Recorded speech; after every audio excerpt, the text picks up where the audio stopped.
Hey guys, how's it going? It's Andy from MagooInvesting. Welcome back. In this episode of Robinhood Top Stocks, we're going to be taking a look at the Chinese company JD.com. So the reason I'm going to be talking about JD today is actually two reasons. The first one is I was kind of going through some of the more popular stocks, and I saw JD and I looked at their year-to-date already, and they're already up 9%, which I was really impressed by.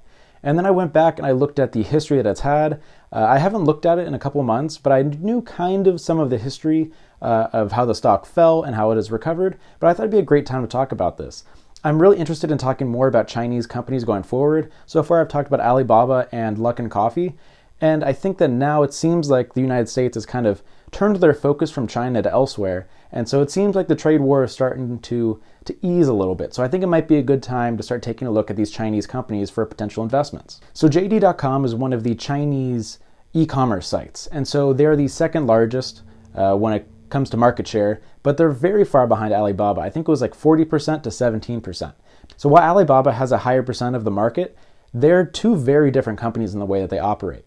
So Alibaba is a business to business type of website. And what that means is basically they're selling their retail space online to businesses to post their products and sell it from their platform. Whereas JD.com is more of it's a business, it's a B2C, which is business to consumer, which means that they're selling their own stuff on the website and they're not allowing other people, or their main focus is not allowing others to post on their site. And so one of the main differences between the two is the amount of margin that they make on each transaction. And so since Alibaba doesn't have to have the capital to buy all these products, their margin is a lot higher than JD.com. And so Alibaba is considered the giant in the e-commerce site, but I think it's a really good idea to talk about JD because from what I've seen, the numbers are kind of telling me a lot of different things. So there's a lot to talk about. Before we continue, I've got to say that I'm not a licensed financial advisor, and I highly recommend talking to a professional. Someone can find you the best places to put your money going forward. In addition, I really appreciate if you hit that like and subscribe button, as it would help my channel out a lot. So JD.com went public in 2014 at around $20, and it rose to $50 by the beginning of 2018. And so things were looking pretty solid. They weren't moving as well as Alibaba, but they'd still done pretty well. However, 2018 was a really rough year for the company. There was a lot of different factors, including rape allegations against the CEO and founder, slowing the Chinese economy, and the trade talks. And so kind of all of those news events together pushed the stock down really far. And by the end of 2018, it was sitting just at its IPO price of $20. And so since then, the stock has recovered a lot in 2019, going up 70% year to date and already being up close to 10% this year. So from those news events that I talked about, a lot of those aren't directly focused at JD. And so Alibaba did get hurt by these news. If you look at the chart of 2018, the stock fell for sure, but it's not as pronounced as JD's. And so JD kind of came onto my radar last year when I was looking at stocks that were down the most in a 2-week period, and JD popped up on there. And so when we hop on over to the computer in a couple minutes and look at the charts, I have a note written on there talking about how I like the long-term potential of JD.com because of the allegations against the CEO that were later dropped, in addition to the trade wars. And so I kind of saw this as being a great opportunity. I never took a position on it, but I think it's interesting looking back because I totally forgot that I wrote that note. But going back and seeing the chart, there's a lot of good signs on there. However, the fundamentals are kind of a mixed bag when I look at it. There's some things that I really like, and there's some things I look at and I'm like, ooh, I'm not a huge fan of that. One of the main things that I don't love, it's earnings per share for JD.com. And so I've talked about the comparisons between Alibaba, and I talked about how Alibaba has a much higher margin on their products. And that is really shown in the earnings per share. When I put those up side by side, you can see that Alibaba has been done very well earnings per share wise, whereas JD.com has kind of struggled to stay positive. And so when I was looking at this, I was like, maybe I'll compare it to some other e-commerce giants. So I compared it to Amazon and VIP Shop, which is a discount e-commerce site from China as well. And both of those companies have done very well with their earnings, and JD has not. When I look at some of the other fundamental aspects of the company, I kind of like most of it. Their cash on hand has been increasing over the years, but their debt has also been increasing.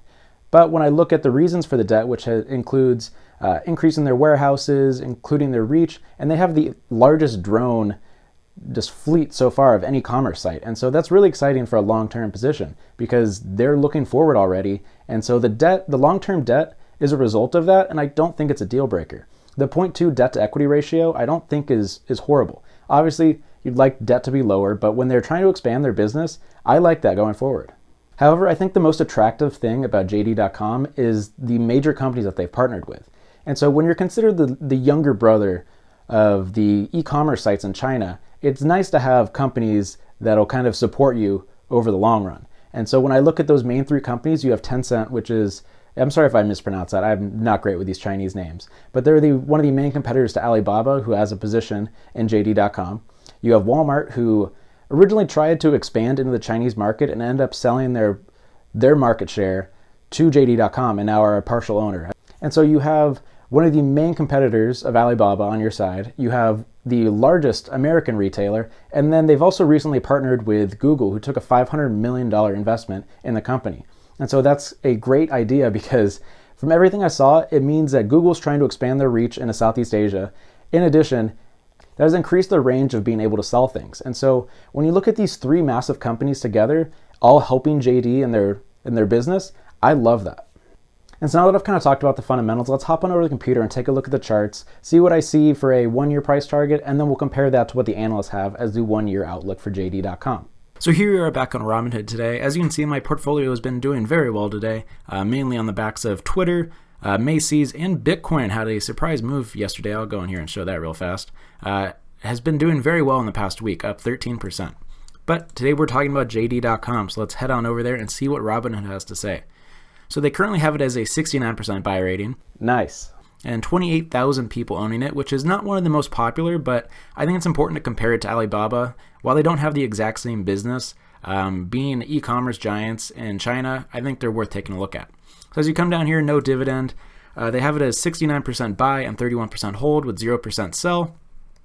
And so here are the earnings. As you can see, they've kind of been, for the past year, they've been all right, but not amazing compared to other things like Alibaba, Amazon, and then VIP Shop. So let's go take a look at the charts because I think it's really interesting to look at. And so when I'll start on the monthly, just so you can kind of see the overall history of the company. So this is the IPO at around $20. It pushes up, kind of goes horizontal for a little bit, and then pushes up to $50 at the beginning of 2018. And then 2018, as I mentioned, was a rough year for the company. You had bad China news, you had trade wars, and you had the allegations against the CEO and founder. And so the stock fell pretty far. And so this is a note that I wrote on September 27th of 2018. When you go to properties, you can read a little better. I like the long-term idea of this. CEO scandal and China tariffs mean this could be rewarding long-term. And so I kind of noticed that this was heading in the right direction.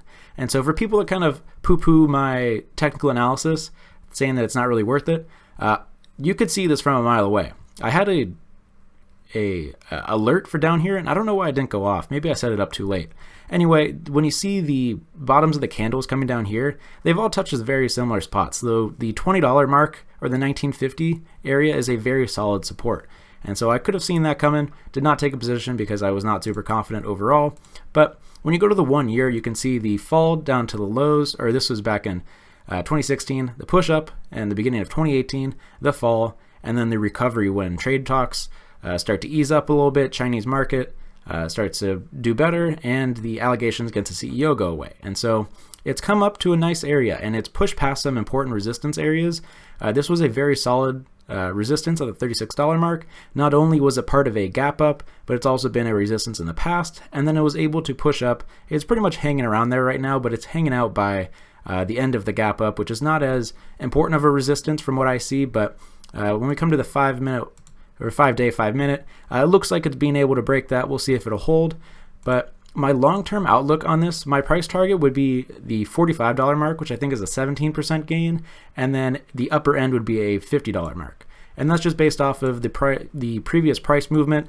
So yeah, see that is a 19% and then 30%. So I think that's kind of my prediction, or maybe not my prediction, but my analysis for where I think it'll go. I think if it'll fall, I think it'll come back down to the $31 mark. It's possible for it to go back all the way down, but I think the momentum that it's had will keep it pretty high. So I came and looked at JD on CNN before this, and I think something's wrong with it because when I started recording this, it was at 9%, so it seems to have fallen a little bit today. But as you can see, the forecast on here has to be messed up in some way. They have the highs being up 858% and the low being 430%. So we're not going to take too long to look at that. Fundamentals are all right. PE is a little high. Revenue growth is good. The earnings, as I've talked about, is kind of the problem that I've had, where they've kind of struggled to stay positive overall. When we go to Yahoo Finance, they are surprisingly bullish in the short, medium, and long term. And so I think that's kind of interesting, because for a lot of these companies that have moved a lot in the past year, Yahoo Finance seems to be pretty bearish on them overall, but they seem to like it overall. And so while JD.com doesn't have the requirements that I have to take a position, which is a company that I know and love, JD is not that. But what it does have is the fact that it's been hit by bad news or bad earnings in the past and has pushed the stock down. And while it hasn't just been earnings, it hasn't been news, it's been a little bit of everything. And so some of that was out of the control of JD.com. And so that's why I kind of took a note on that on the computer, that maybe this fall isn't all their fault. It feels like they're kind of getting pulled down with the market. And so I recognize that as being a potential option. And so the stock has done very well in 2019. And so looking at my price targets, I have it between a 17 and a 35% price target for the upside. Downside, if the Chinese market starts to slow or the trade wars start picking back up, I could see it giving back some of those 2019 gains. However, I'm pretty bullish on JD overall. I don't think it's as safe and reliable as Alibaba is, but I think it's exciting to see what they're doing, and I love the partnerships that they're a part of. Some of the companies that I've looked on here, their fundamentals are the main reason why I take a position in them. When I look at JD, I don't love everything I see. However, the business that they're running, the friends that they have, and kind of the trend that they're going in is all really attractive to me. And so while I don't think I'll be taking a position in JD anytime soon, it'll be on my watch list for a while, because I'm curious to see what happens. When you have being a little brother in China for the e-commerce, in America, if you're trying to go up against Amazon and e-commerce, you're probably not going to have a great time. But I'm curious to see if JD can stay competitive with Alibaba in the future. So let me know what you think about JD.com overall. Do you think they can handle going up against Alibaba for the long run? Or do you think the JD will kind of fall off for a little bit? Let me know in the comment section down below. Thanks for watching, guys. If you have a company or a video idea you'd like me to go over in a future episode, please leave it in the comment section down below. Thanks for watching this episode of Robinhood Top Stocks, and I'll see you in the next episode.